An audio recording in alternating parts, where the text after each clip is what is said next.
Պիտի վերջապես մեր միջից հանենք սովետական վերջին տասնամյակների առնել փախցնելու հոգեբանությունը։ Ումից ենք փախցնում, իհարկե ինքներս մեզանից։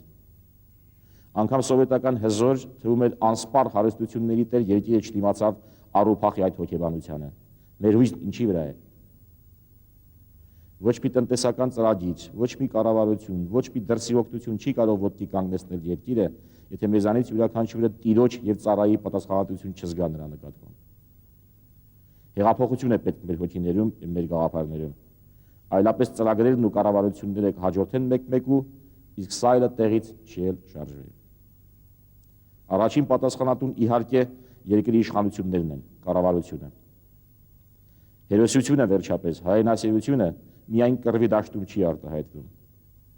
Ինչով հերոսու հայրենասեր չեն լավ ուսուցիչն ու բանվորն ու հողի մշակը։ Նրանց համար ուղղակի մենք պիտի հերոսանալու հայրենասիրության դաշտ ստեղծենք, մթնոլորտ։ Առաջին հերթին իհարկե անձնական օրինակով։ Յուրաքանչյուր երկրում գոնե 20-30 բարձր պաշտոնյա պետք է լինի, որ պետական շահը վեր դասի անձնականից, վարվի աշխատանքի մեջ, իր ետևից տանի մյուսներին։ Ուզում եմ հավատալ, որ այս կառավարության կազմը հիմնականում այդպիսին է լինելու։ Շատ եմ ուզում հավատալ, որ մարզպետների եւ քաղաքապետերի մեծ մասն ուզում է այդպիսին լինել, այդպես աշխատել։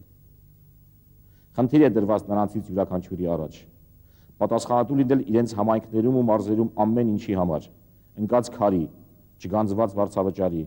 դպրոցի կաթացող տանիքի, հիվանդ ծերունու ու բանակից վերադարձած երիտասարդի ճակատագրի համար։ Կատարել տեղական բյուջեն։ Տեղական բյուջեի չկատարումը անբարեկարգ քաղաքներն են, քանդուքարապ փողոցները,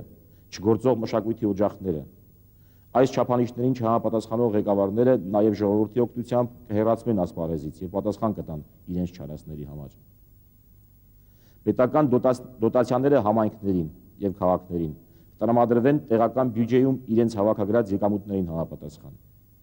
Հանրապետական մամուլում եւ հերոստատեսությամբ կհրապարակվեն այն համայնքների ղեկավարների անունները, որոնք հատկապես լավ եւ հատկապես վատ են կատարում իրենց պարտականությունները։ Բարբերաբար կհրապարակվեն լավագույն եւ վատագույն հարկատուների ցուցակները, դրանից բխող բոլոր լավ եւ վատ հետևանքներով։ Անհաշտ պայքար կա մղենք ստվերային տնտեսության դեմ։ Որպես վարչապետ պատասխանատվությամբ հայտարարում եմ,